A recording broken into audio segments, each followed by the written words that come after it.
Bendiga, hermanos, continuamos nuestro estudio titulado en el día de hoy La destrucción del ídolo en Éxodo 32 del 20 hasta el capítulo 40 versículo 17.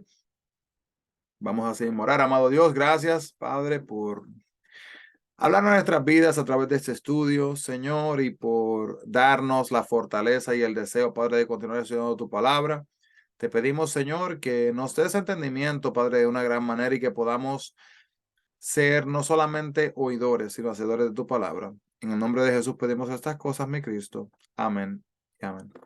Así que, hermanos, vemos acá, habíamos terminado el capítulo prácticamente el 31, se había mencionado un poquito lo que era el día de reposo también, pero comenzamos ahora el capítulo 32 también, donde se habla de lo que es el quebrantamiento de la ley, el becerro de oro.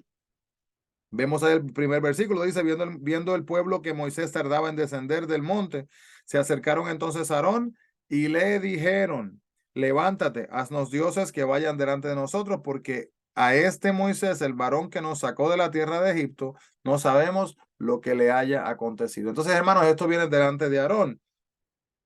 Qué tristeza saber esto, sabiendo ellos, hermanos, que esos dioses no fueron los que les sacaron de Egipto, ¿verdad? No eran reales. Vemos acá entonces que en el versículo 4 al 5 dice, los dioses egipcios más populares eran Apis y Ator. Eran imaginados como un toro y una vaquilla. Los cananeos a su alrededor adoraban a Baal, los cananeos. Hemos escuchado de Baal anteriormente, imaginado como un toro. Y este era un símbolo sagrado de poder y fertilidad y estaba relacionado íntimamente con prácticas de inmoralidad sexual. Así que escucha esta parte bien importante. Sin duda, a los israelitas recién salidos de Egipto les pareció muy natural hacer un becerro de oro para representar al Dios que acababa de liberarlos de sus opresores. Estaban cansados de un Dios sin rostro, pero al hacerlo estaban desconociendo el mandamiento que recién habían recibido. No te harás imagen en ninguna semejanza de lo que están adorando, de lo que están arriba en el cielo, ni abajo en la tierra, ni en las aguas, ni debajo de la tierra. Y pueden quizás, hermano, es posible que ellos hayan hasta pensado que ellos quizás estaban adorando a Dios en ese momento, pero incorrecto, una cosa errónea. Tenemos que entender, hermanos, que aunque no nos hagamos ídolos, con frecuencia somos culpables de tratar de hacer a Dios a nuestra imagen. ¿Cómo hacemos esto?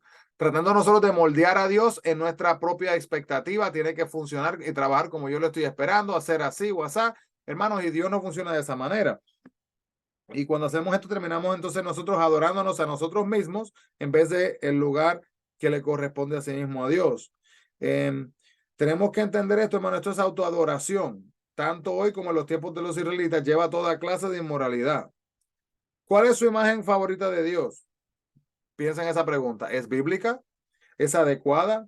¿Necesita destruirla para poder adorar a Dios inmensamente poderoso que nos liberó de toda la atadura del pecado?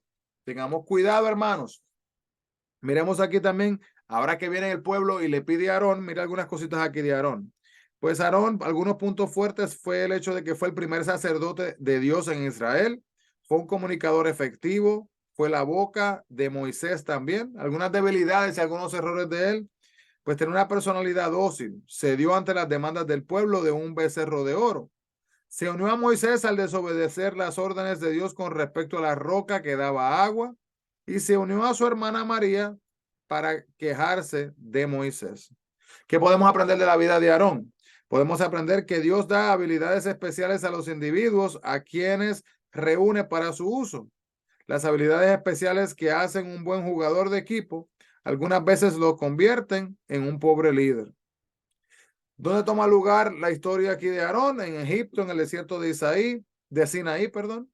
Ocupación, él era sacerdote, era segundo en lugar, luego de Moisés en el mando. Y los familiares, estamos hablando aquí de Moisés, hermana María, hijos Nadab, Abiú, Eleazar e Itamar también. Mira, así que podemos ver toda esta información y el hecho de que también hay mucho que cubrir en esta sección, hermanos, en cuanto a lo que es lo que termina pasando con ese ídolo. Vemos acá que luego se habla del tabernáculo de reunión, las nuevas tablas de piedra. ¿Qué pasó? ¿Qué hizo Moisés con las tablas, con los 10 mandamientos? ¿Verdad? Vamos aquí rapidito a leer el capítulo 34. Mira acá, versículo. Vamos a leer aquí del 1 al 4. Dice, y Jehová dijo a Moisés, alízate 2 tablas de piedra como las primeras y escribiré sobre esas tablas las palabras que estaban en las primeras tablas que quebraste. Prepárate pues para mañana y sube de mañana al monte de Sinaí y preséntate ante mí sobre la cumbre del monte. Y no suba contigo, y no suba hombre contigo, ni parezca alguno en todo el monte. Ni ovejas ni bueyes pascan delante del monte. Y Moisés alisó 2 tablas de piedra como las primeras, y se levantó de mañana y subió al monte Sinaí, como le mandó Jehová, y llevó en su mano las 2 tablas de piedra. Dice, y Jehová descendió en la nube y estuvo allí con él, proclamando el nombre de Jehová. Y pasando Jehová por delante de él, proclamó Jehová, Jehová, fuerte, misericordioso y piadoso, tardo para la ira y grande misericordia y verdad, que guarda misericordia a millares, que perdona la iniquidad, la rebelión y el pecado, y que de ningún modo tendrá por inocente al malvado, que visita la iniquidad de los padres sobre los hijos y de los hijos sobre los padres, hasta la tercera y cuarta generación. Entonces Moisés, apresurándose, bajó la cabeza hacia el suelo y oró.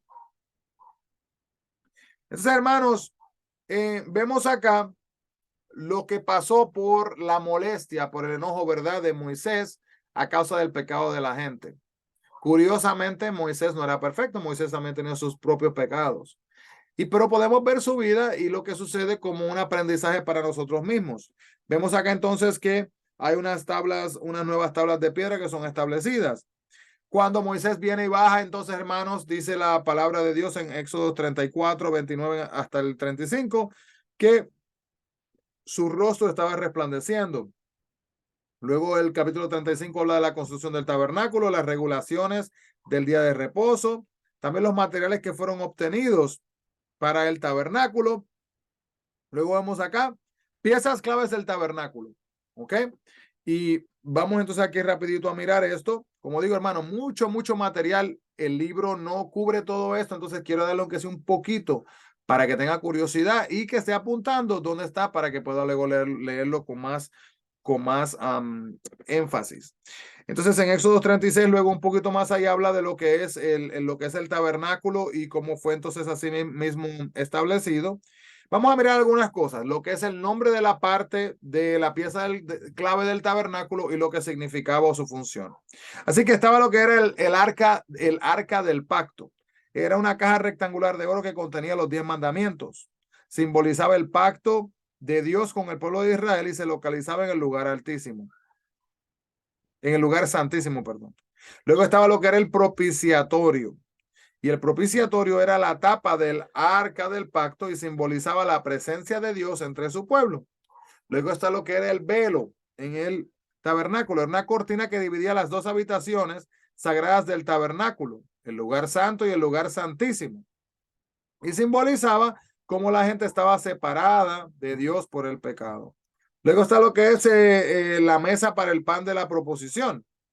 Una mesa de madera localizada en el lugar santo del tabernáculo, y en esta mesa se guardaba el pan de la proposición y varios utensilios más. Luego está lo que es el pan de la proposición. 12 rebanadas de pan horneado, una para cada tribu de Israel. Simbolizaba el alimento espiritual que Dios ofrece a su pueblo, y el pueblo era 12 tribus, 12 rebanadas de pan. Candelabros y lámparas. El candelabro de oro localizado en el lugar santo, que sostenía 7 lámparas de aceite, y el candelabro alumbraba el lugar santo para los sacerdotes. Tenemos también el altar de incienso, que era el lugar santo frente al velo, y era usado para quemar el incienso especial de Dios y símbolo de una oración aceptable frente a lo que era la presencia de Dios. Entonces también está el aceite de unción, y este aceite es un aceite especial usado para consagrar a los sacerdotes y todas las piezas del tabernáculo, una señal de estar apartados para Dios.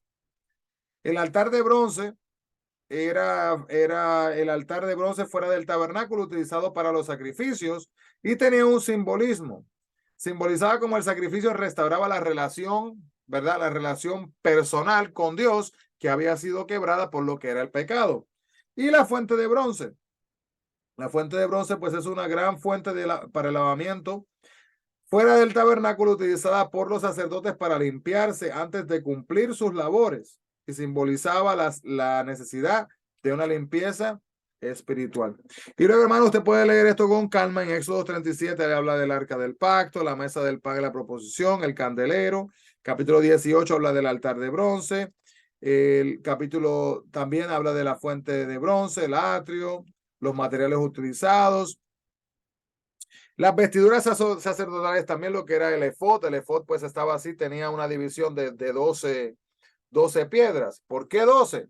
¿Por qué 12 rebanadas de pan? 12 tribus. ¿Okay? También el pectoral, ¿verdad? Que estaba en aquel pectoral que tenía también acá en lo que eran las vestiduras sacerdotales.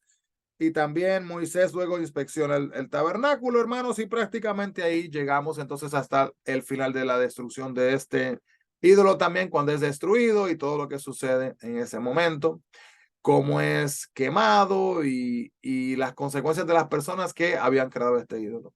Bueno, vamos a terminar. Amado Dios, gracias, Señor, por ayudarnos a entender y aprender. Padre, para que nosotros no seamos capaces de hacer exactamente lo mismo que hicieron, Padre, estas personas. El pueblo tuyo, Señor, entendiendo, Señor, que tú eres el Dios todopoderoso, dándote la espalda, Padre, enfocándose en dioses de madera, dioses de metal, dioses de palo, Señor, y olvidando, Padre, que tú eres el Dios verdadero. Señor, el Dios todopoderoso, y que para ti nada es imposible. Te adoramos y agradecemos esta oportunidad de estudiar tu palabra en el nombre de Jesús. Amén y amén. Así que, hermanos, Dios les bendiga grandemente. No se olvide, busquemos la presencia de el Señor y sigamos estudiando la palabra de Dios. Bendiciones.